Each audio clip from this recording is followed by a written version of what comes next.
चलिए स्टूडेंट्स, इस टॉपिक से रिलेटेड एक कॉन्सेप्ट टेस्ट कर लेते हैं।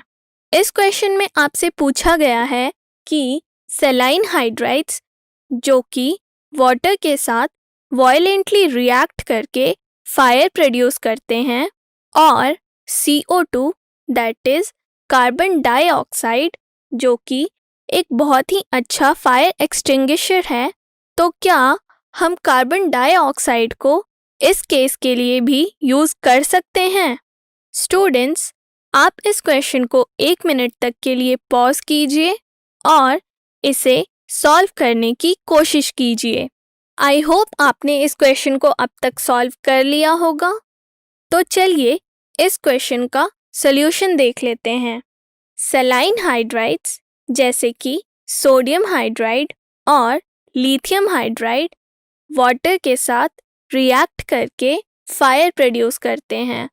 दैट इज, अगर saline hydride that is MH water के साथ रिएक्ट करेगा तो MOH that is metal hydroxide और H2 गैस रिलीज होगी। उसके साथ साथ यह बहुत ही वायलेंटली रिएक्ट करके फायर भी प्रोड्यूस करेगी। यह रिएक्शन बहुत वायलेंट है जिससे फायर प्रोड्यूस होता है।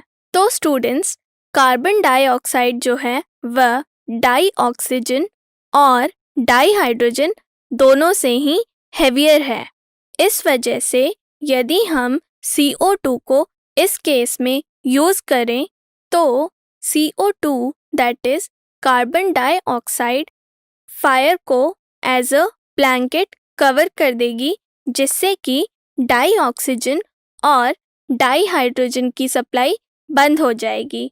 देयरफॉर स्टूडेंट्स, हम इस केस में भी कार्बन डाइऑक्साइड को फायर एक्सटिंग्विशर की तरह यूज़ कर सकते हैं।